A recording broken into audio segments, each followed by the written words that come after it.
Death Knight gameplay is changing forever, and it's happening right now because there's a new sigil entering into the game that will change the entire way you play if you're an Unholy DK, and the 2-piece set bonus also changes the way you play for both Unholy and Frost. So let's dive right into all of the changes you're gonna need to know for moving forward as a Death Knight. And real quick, I wanna give a huge shout out to my boy Fonzis. His Discord is in the description. He did a ton of this research along with a ton of other people, and the DK Discord. Just people are pretty amazing at getting all of the correct information. So feel free to join his Discord. There's a ton of theory crafting going on in there, as well as, I guess, join my Discord and hang out on Twitch. Anyways, let's dive right in. So what's changing for us is that we now get this sigil of virulence. Virulence? I don't even know. The sigil will actually give you 200 strength when it procs. There you go. It's called Unholy Force. I've now added it to my little weak aura right here for my center HUD, but you can also add it to your procs weak aura. So I have it so that you can proc or now track Unholy Force, Ghoul Frenzy, and Death and Decay at one time, because all of these are really important to you. And in all honesty, the more important ones are gonna be Death and Decay, as well as the Sigil. So tracking these, really important, but there's another thing we have to track, and that's our tier set, our now 2-set tier bonus. When we use Blood Strike or Heart Strike, you have a chance to get 180 strength for 15 seconds. We want to keep this up as often as possible, as well as keeping up the 200 strength buff we have, which means we're now using Scourgestrike, as you saw me use a second ago, and having these rolling before you snapshot your gargoyle are gonna be really important. Another thing is we will be losing now, with the new trinket, our Dark Moon card Greatness. This actually opens up a few things for us. The second you drop Dark Moon card Greatness for Death's Choice or Death's Verdict, you can now start pre-casting Ghoul Frenzy. Because right now, the current iteration of the game, Ghoul Frenzy counts as a heal, and procs of that can just make your greatness go off, which is obviously pretty terrible. So now the new opener, once you get rid of your Dark Moon card Greatness, will start about 9 seconds before the pull, where you will use Ghoul Frenzy. And a huge difference in the way we play now is that Unholy runes are probably your most important runes, because they're used for 3 major things, actually 4. They're used to keep up Ghoul Frenzy, but we're actually gonna drop that in almost every build we're gonna go over today. You're actually gonna use Blood Tap to use Ghoul Frenzy, and you're pretty much never gonna use it on a normal Unholy rune. You also use it obviously for Death and Decay, which is always gonna be pretty much your prio. Make sure you are keeping up Death and Decay. Don't hold it for pretty much anything, just like usual, but the difference is it won't be prioritized in your opener. And that's because obviously we are gonna need to use Scourgestrike, using a Frost and Unholy rune to make sure that we proc Sigil of Virulence.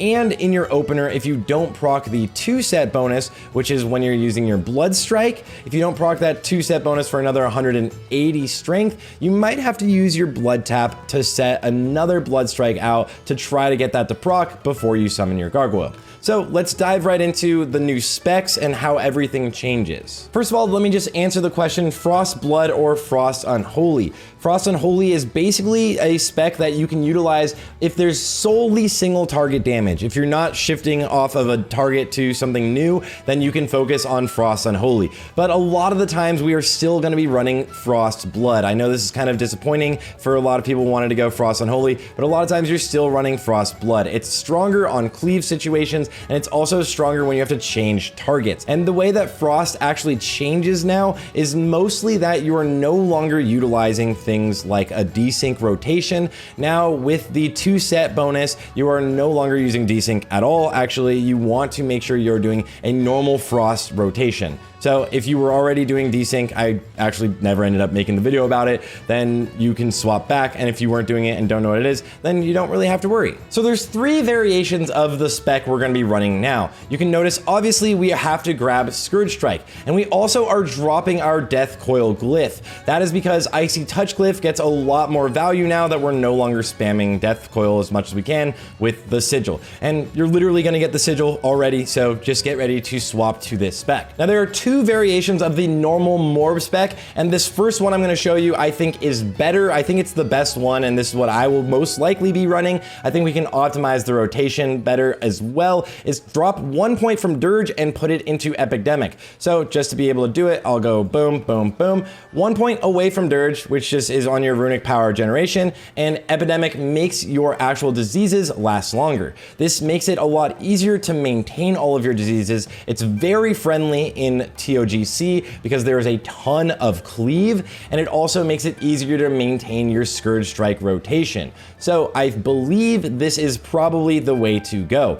Now, the other variation is going to be to get 2 points in Epidemic and 0 points in Dirge. This variation can be very strong in full cleave situations, but it also can be a little bit weaker sometimes in single target. I think the best choice is gonna be to have 1 point in Dirge and 1 point in Epidemic, but play around with it yourself. The sims aren't exactly perfect with it just yet because we're figuring out the perfect rotation. And if you're running this spec, you will be using Ghoul Frenzy whenever you can refresh it. So whenever you have a free chance to refresh it, you can also use Blood Tap to use a Blood Strike or use Ghoul Frenzy there. But in all other versions of the normal Morb with Scourgestrike, you are actually going to use Blood Tap to get Ghoul Frenzy up. So maintaining Ghoul Frenzy, like I said again, is always going to be used through Blood Tap. So as for your rotational prio, the things you want to look out for are keep your diseases up. Then you want to keep up Desolation and your 2-piece. So that's the second thing. Then it is going to be Sigil of Virulence proc, and then it is going to be Death and Decay,